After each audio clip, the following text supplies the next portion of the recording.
सुनो, क्या कर रहे हो? जरा तेजी से काम करो। बिटिया और कंवर साहब आते ही होंगे। अब स्टॉप करो। अरे बाबू, मैं कह रहा था। क्यों इतना परेशान हो रहे हैं? दामाद जी और मुन्नी बिटिया के आने से पहले सारा काम हो जाएगा।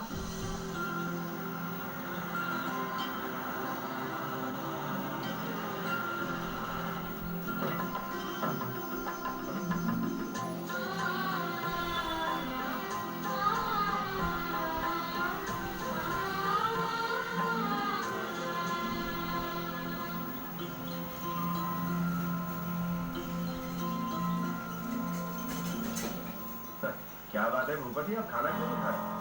हमारे खानसा में थक जाते थे जब आपके पिता और मेरे पिता खाना खाने बैठते थे। आप इस घर के दामाद हैं, अगर आप इस तरह हिचकिचाएंगे तो बाकी लोग कैसे खाएंगे?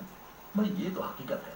तुम्हारे पिता और ठाकुर साहब के पिता जब मिलते थे तब महफिलें सस्ती थी। मुझे तो लगा आपको ये बातें याद नहीं होंगी रघुवीर जी, लेकिन आज भूपति की बदौलत वो बेहतरीन दिन एक बार फिर लौट आए। हकीकत बयां करती है। हाँ, आपके भतीजे के पास जर जमीन तो नहीं है, फिर भी अपने पिता के किए वादे को निभाने के लिए ठाकुर साहब ने अपनी बहन की शादी भूपति से कर दी। बड़े ठाकुर की आत्मा खुश होगी आज। विद्याधर जी, इंसान बड़ा सिर्फ दौलत, शोहरत या पैसे से नहीं बनता। वो बड़ा बनता है तो सिर्फ अपने खानदान की परंपरा को संभाल कर, और यही मेरा धर्म है। देखा बेटा, कितनी उम्दा सोच है इनकी। आप चाहे जो भी कह लें, लेकिन जिसके पास जायदाद नहीं होती उसे भिखारी भी नहीं पूछता। आ जा रहा हूँ जी। क्या आप क्या कह रहे हैं? क्या आप इस बात से वाकिफ नहीं है? जिस दिन से मेरे पिता ने इस बात का फैसला किया है, उसी दिन से हमने भूपति को अपने खानदान का हिस्सा मान लिया। एक तरह से कहा जाए तो ये हमारे खानदान का वारिस है।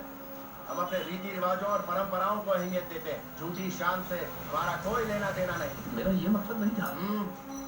आपका मकसद चाहे जो भी हो, आगे से मैं इस तरह की बातें सुनना नहीं चाहता। 100 झूठ भले ही एक सच पर भारी पड़ सकते हैं, लेकिन झूठ का साम्राज्य हमेशा बरकरार नहीं रहता। श्री हरि। जी सरकार। वकील साहब को बुलाओ।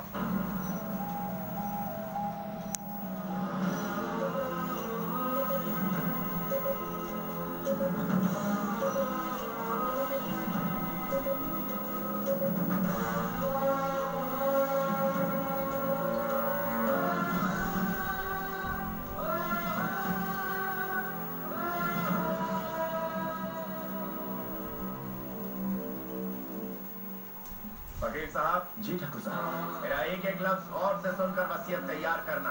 रत्नागिरी संस्थान की सारी जमीन जो पीढ़ियों से हमारे खानदान की जागीर रही, जिसे मेरे दादा परदादा ने अपने खून से सींचा, जिसे मेरे पिता ने आगे बढ़ाया, और मैं इस खानदान का इकलौता वारिस, मेरा फर्ज है कि मैं उसे और आगे बढ़ाऊं और ऐसे इंसान को सौंपूं जो इसकी अहमियत को समझे। बताइए फिलहाल कितनी जमीन है हमारी? 1000 एकड़ ठाकुर साहब। उसका आधा हिस्सा अपनी बहन की शादी में तोहफे के तौर पर दे रहा हूँ, जिसे मैंने अपनी बेटी की तरह पाला है। घर की लक्ष्मी को इतनी दौलत देते हुए मैं पहली बार देख रहा हूँ। बाकी 500 एकड़ में से 100 एकड़ मैं ऐसे खानदान को देना चाहता हूँ जिसने प्रेम के साथ, विश्वास के साथ हमारे खानदान की खिदमत की। वो है हमारा श्रीहरि। सरकार, मैंने इसलिए तो आपकी खिदमत नहीं की। जानता हूँ, लेकिन मैं नहीं चाहता बिटिया की शादी के वक्त तुम्हें किसी भी तरह की कमी महसूस हो। ठाकुर साहब, जब कोई भी नेक काम करना हो तो इस गांव के और आसपास के गांव के लोग आपसे मदद मांगने आते हैं, तो आगे भी ये सिलसिला जारी रहेगा ना ठाकुर साहब?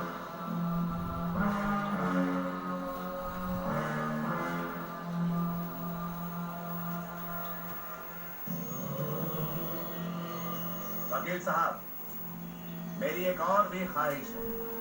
बाकी के आधे हिस्से से हमारी कुल देवी का मंदिर बनाया जाए। भूपति और मोहिनी की शादी के उपलक्ष्य में वहाँ बहुत बड़ा हवन होगा। बेटा, गंधर्व महल में आए हुए शख्स की झोली कभी खाली नहीं रहती।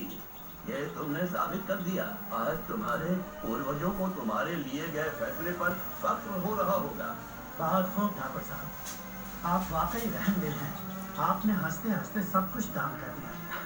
आपसे बड़ा दयावान मैंने नहीं देखा।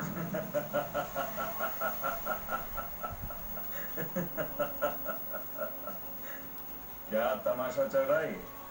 धर्म और इंसाफ, आप लोगों ने ये क्या बेकार का तमाशा लगा रखा है? मुझे तो यकीन नहीं होता। बहन की शादी हो चुकी है, जमीन से लेके खेतों तक हर चीज का बराबर बंटवारा हुआ, और इस महल का क्या? इसे किसके लिए छोड़ रखा है? क्या आपकी बहन का इस घर में कोई हिस्सा नहीं है? क्या वो मेरे साथ किसी गरीब खाने में रहेगी। यही इंसाफ है। ए भूपति, तुम्हारे हिस्से में आधी जायदाद आ गई, फिर भी तुम्हारी नीयत नहीं बनी। श्री हरि, मोहिनी और भूपति आज से यहीं रहेंगे, पूरा इंतजाम किया जाए। आप घर जमाई चाहते हैं? नहीं, ये आप कैसी बातें कर रहे हैं भूपति? मैं नहीं कह रहा हूँ। गांव वाले सोचेंगे कि भूपति इतना कमजोर है कि शादी के बाद भी बीवी के घर पे पड़ा हुआ है। जी क्या कंवर साहब, सरकार ये नहीं कह रहे थे। यहाँ के मुलाजिम भी मालिकों के बीच बोलने लगे। जायदाद जो मिल गई है,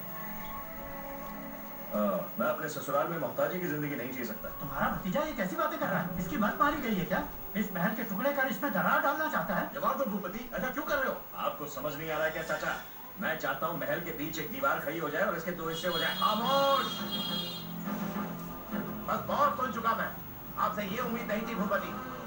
हमारे पुरखों ने कभी अंग्रेजों के सामने घुटने नहीं टेके, गांव वालों के आगे कवच बनकर खड़े रहे और उन्हें आगे बढ़ने का हौसला दिया, जिसका गवाह है ये गंधर्व महल। इस पवित्र धरती के ना कभी टुकड़े हुए और ना कभी होंगे। कुछ भी हो जाए, इस महल की दीवारों में दरार पैदा नहीं होने दूंगा मैं। श्री हरि, मैं अभी और इसी वक्त यहाँ से जा रहा हूँ। भैया, भैया, ये क्या कर रहे हैं भैया? ये बिल्कुल सही फैसला नहीं है। तुम्हारे भाई